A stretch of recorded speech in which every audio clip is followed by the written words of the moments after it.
Peoples party central Punjab की central provincial executive committee की meeting थी।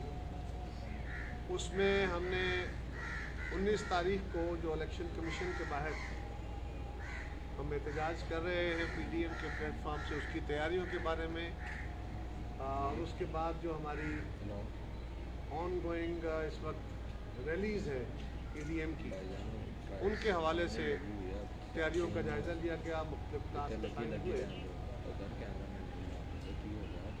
तो इंशाअल्लाह ताला वो हमारी तैयारियां बड़ी भरपूर हैं और 19 तारीख को भी बड़ा भरपूर तरीके से वहाँ एहतजाज किया जाएगा। यूँ तो 19 तारीख के रैली के या वहाँ पे होने वाले एहतजाज के समरात आने शुरू हो गए, उससे पहले ही शुरू हो गए। लेकिन मैं आज समझता हूँ कि खान साहब की हुकूमत को कुछ शाबाशियाँ देनी चाहिए, कुछ उनको मुबारकबादियाँ देनी चाहिए। हर वक्त हम तनकीद करते रहते हैं, तो आज उनको कुछ अप्रिशिएट करना चाहिए कि उन्होंने बड़े कमाल के काम कर दिए। मसलन गैर मुल्की फंडिंग केस में उन्होंने अपना बड़ा देरीना जो उनका स्टैंस था, आज उससे भी पहलू तही कर ली और उन्होंने इकबाल कर लिया, इकरार कर लिया, मान लिया कि हाँ वहाँ गुनाह हुआ है। जो बात सारा मुल्क कह रहा था, आज खान साहब और उनकी जमात ने इकरार कर लिया कि उनको जो फॉरेन फंडिंग हुई उसमें वो जो हमारे खदशात और तहफ़्फ़ुज़ात थे आज सर्टिफाई हो गए। अब देखिए फर्दर क्या होता है। इसी तरह उनको एक और मुबारकबाद देनी चाहिए। पीआईए का बेड़ा तो गर्क हुआ ही था, हमारे प्यारे ग्राउंड तो हुए ही थे, पायलट तो हमारे दुनिया में रुसवा हुए ही थे। एक और मुबारकबाद के मुस्तहिक हो गए कि आज पाकिस्तान का तैयारा रोक लिया गया क्योंकि हमने उसकी किस्त अदा नहीं की। और ये भी यकीनन किसी माजी की हुकूमत का कसूर होगा, यकीन उनका कसूर तो नहीं है, ये किसी माजी की हुकूमत की वजह से ऐसा हो गया है। इसी तरह ब्रॉडशीट पे भी मैं आज इनको मुबारकबाद देना चाहता हूँ कि माजी की हुकूमतों की बड़ी शाहकारियाँ थीं, उनकी वजह से आज शहजाद अकबर साहब का नाम भी उसमें आने लग गया है। आज उसमें बहुत सारे और नाम भी आने लगे हैं और हम कह रहे हैं कि उसका मतन पूरा जो फैसला है वो हमें दे दें। तो ये भी खान साहब की हुकूमत को एक मुबारकबादी देनी चाहिए, शाबाशी देनी चाहिए कौम को कि उन्होंने बड़ा अच्छा काम किया, उनके यू टर्न में और इजाफा हुआ है। इलेक्शन कमीशन के बाहर एहतजाज में वो तो हम 19 को करेंगे इंशाल्लाह, लेकिन उसके समरात और असरात ये हुए कि इलेक्शन कमीशन ने भी उस फाइल को, उस फॉरेन फंडिंग केस को किसी अपने तय खाने से निकाल के उसकी झाड़ पटक की है, तो इकबाल जुर्म हो गया। अब देखना यह है कि उसको इलेक्शन कमीशन किस तरह इंटरप्रेट करता है।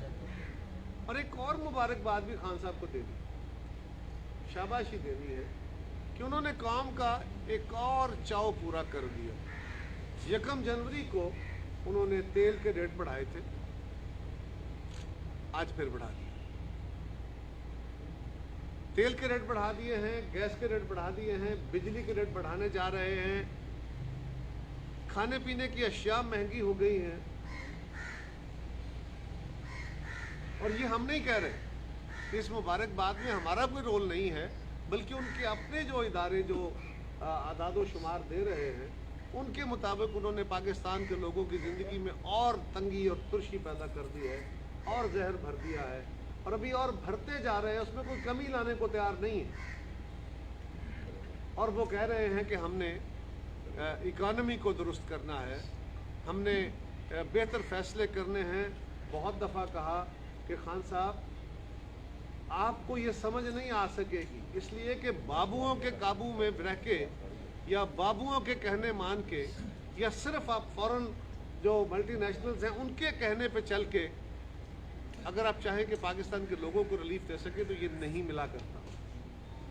ये कहानियाँ बहुत हो गई, लेकिन फिर भी ये चंद मुबारकबादियाँ थी जो बहुत देनी थी। एक और आखिरी गुजारिश ये भी करनी थी कि खान साहब को ये भी एक मुबारक हो कि उन्होंने पाकिस्तान की बरामदात बहुत बढ़ा दी और पाकिस्तान का जो बैलेंस ऑफ पेमेंट है वो ठीक हो गया। हालांकि उसकी वजह जो है वो ये है कि कोरोना की वजह से हमारे को 10,000 कंटेनर्स अराउंड कोई इस तरह के कंटेनर्स रुके हुए। वो जब मार्केट में पहुंच गए, वर्ल्ड मार्केट में थोड़ी सी आसानी से रसाई हुई, तो उसकी वजह से पाकिस्तान की रेमिटेंसेस में इजाफा हुआ। बहरहाल उसमें भी उनका मुबारकबाद देनी चाहिए कि उनका एक और कारहाय नुमाया है। हालांकि वो कोरोना की वजह से हुआ, लेकिन इसमें भी वो अपना लग गोई से बाज नहीं आए। मैं समझता हूँ कौम के सामने उनकी शक्ल तो वाज़े हो गई, अब उन पर हम तनकीद क्या करें, अब उनको शाबाश देनी चाहिए कि वेरी गुड। तो मैं आज उनको शाबाशियों पे ही अपनी बात रखता हूँ। आपको कोई सवाल है? साहब ये बताइएगा कि 19 को बिलावल भुट्टो इलेक्शन कमीशन के सामने जो एहतजाज है उसमें शिरकत करेंगे? मेरे इल्म में नहीं है, लिहाजा मैं कुछ सर्टनली बात नहीं कर सकता। हो सकता है वो, अगर वो हुए तो वेरी गुड, नहीं तो हमारी सीनियर क्यादत सारी बनाएगी। सर ये बता दीजिएगा कि पीडीएम का हमेशा से ये स्टांस रहा कि ये जाली पार्लियामेंट है, जाली वोट चोरी हुआ है। इस स्टैंड के ऊपर पीडीएम जो है मुतफिका तौर पर कुछ आरा भी रखती है। अब हम जब ज़िमनी इलेक्शन में देखते हैं तो पीपल्स पार्टी अपने कैंडिडेट्स लेके आ रही है, नून लीग अपने कैंडिडेट्स लेके आ रही है, मौलाना के नज़र नहीं आ रहे। हाँ, मौलाना KPK में तो इलेक्शन लड़ेंगे, तो क्या ये तफरीक नज़र नहीं आ रही पीडीएम की जमातों के दरमियान? जो पीडीएम एक नुकते के ऊपर इकट्ठी हुई थी, तो टूटता वो नज़र नहीं आता? नहीं, इस नुकते पर तो सारे लोग इकट्ठे हुए। जब बाई इलेक्शंस का फैसला हुआ तो हमने पिछली लाहौर मीटिंग में, पीडीएम की मीटिंग में इसका फैसला किया था। इससे पहली जो मीटिंग थी 8 दिसंबर की, उस मीटिंग में इस पर डिस्कशन हुई थी और हमने कहा था कि इस पर टेक्निकल आरा लेनी चाहिए कि क्या हम सेनेट का इलेक्शन रोक सकते हैं, हमारे इस्तीफे फौरी तौर पे सेनेट के इलेक्शन को मुतासर कर सकते हैं। तो इस पर टेक्निकल आरा ली गई, हमने उसकी वजाहत की है, बाकायदा मीडिया में भी की, और पीपल्स पार्टी ने पीडीएम की मीटिंग में अपने टेक्निकल एक्सपर्ट्स की राय भी रखी, पॉलिटिकल इसके एंगल भी रखे, और ये भी फैसला किया कि बाई इलेक्शन में हिस्सा लेके इस गवर्नमेंट को हम और एक्सपोज करें, और जब मुतफिका इस्तीफ़ों का वक्त आएगा तो फिर ये इस्तीफे उसके साथ देंगे। लेकिन सेनेट के इलेक्शन का बायकाट नहीं करना, क्योंकि हम सेनेट इनको वाकों पर नहीं देना चाहते। मुतफिका कैंडिडेट्स क्यों नहीं लाए? हाँ, ये देखो ना, कोई इलेक्टोरल अलायंस तो हमारा है नहीं, ये सीट एडजस्टमेंट्स का इशू है। अभी डिस्कशन हो रही है, हो सकता है सीट एडजस्टमेंट पर राजी हो जाए, लेकिन हमने किसी इलेक्टोरल अलायंस का जिक्र तो अभी तक नहीं किया। चकारी साहब, आप सुना आपकी पार्टी के इलेक्शन हो गए अभी चुपके से? देखिए, कुछ चीज़ें वो होती हैं जो सेंट्रल एग्जेक्टिव से राह ली जाती हैं, और वो हमारे फेडरल पार्टी के कुछ चैप्टर में तब्दीलियाँ हुई, जिन लोगों का ख्वाहिश थी या जो लोगों के, जो हमारे मेंबर्स हैं उसके फैसला करने वाले, उनकी आरा के मुताबिक, तो वो हमने आपके सामने रख दी। वैसे कभी पार्टियों में इलेक्शन जनरल भी हो सकते हैं, कोई पीपल्स पार्टी में तो इस तरह की है कि पार्टी इलेक्शन है वो जनरल जब एक तो ये बात दुरुस्त है कि पार्टी के अंदर इलेक्शन होने चाहिए, ये बात दुरुस्त है कि पाकिस्तान के अंदर जमहूरी फिजा वो नहीं है जिस तरह यूरोप और अमेरिका में है। वैसे तो अमेरिका में भी आजकल बर्बादी उतरी हुई है, वो भी एक्सपोज हो रहा है, लेकिन फिर भी हम उसकी मिसालें दे के बात करते हैं। तो ज़रा ये हमें ख्याल करना पड़ेगा कि जहाँ पे इंस्टीट्यूशन तगड़े हो गए हैं, मजबूत हो गए हैं, जड़ें पकड़ गए हैं, वहाँ अफराद पीछे रह गए हैं, इदारे तक रवायतें तगड़ी हो गई हैं पाकिस्तान में, क्योंकि हमने इन इदारों को, सियासी जमातों को मुस्तहकम होने नहीं दिया। बार बार वो नवाबजादा नसरुल्लाह खान साहब का बड़ा मशहूर कॉल है ना, कि उनसे किसी ने पूछा कि नवाबजादा साहब, ये हमारे मुल्क में जमहूरियत जड़ क्यों नहीं पकड़ती? तो उन्होंने कहा था कि जड़ कैसे पकड़े? जिस पौधे को हर हफ्ते बाद आप उठा के उखाड़ के देखें कि उसने जड़ पकड़ी है कि नहीं, फिर लगा दें, फिर निकाल के देखें, तो वो जड़ नहीं पकड़ सकता। इसी तरह हमारी मुल्क की जमहूरियत को भी चलने नहीं दिएगा। यही हमारा मुतालबा है और दुनिया का यही असलूब है, इसके मुताबिक ही हम चल सकते हैं।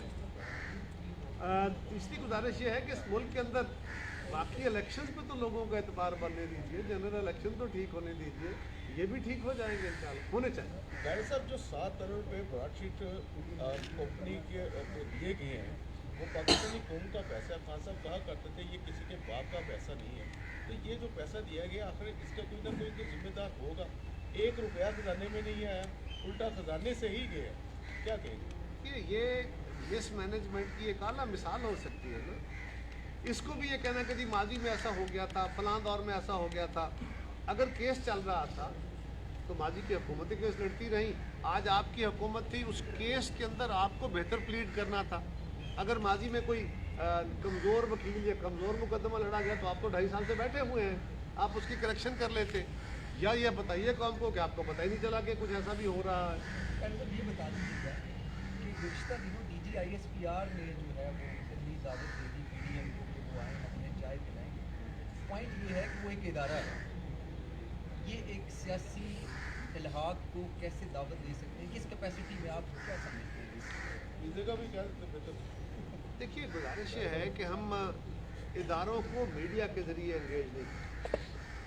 पीपल्स पार्टी वैसे तो हमेशा मार खाती रही है, मातूब रही है, हमारे ऊपर ही ये सारे मज़ालिम हैं तारीख के। लेकिन ये भी तारीख है हमारी कि जब जब हमें मौका मिला है हमने पाकिस्तान के दिफा को मजबूत किया। हमें अपने इदारों से प्यार है, हमें अपनी एजेंसीज़ के साथ बड़ा हम चाहते हैं कि वो दुनिया की बेहतरीन एजेंसीज और बेहतरीन इदारे बने। हमें उनके एक रोल से इख्तलाफ है जो पहले दिन से था, आज भी है, और इसलिए है कि दुनिया के किसी मुल्क में ये तजर्बा कामयाब नहीं है।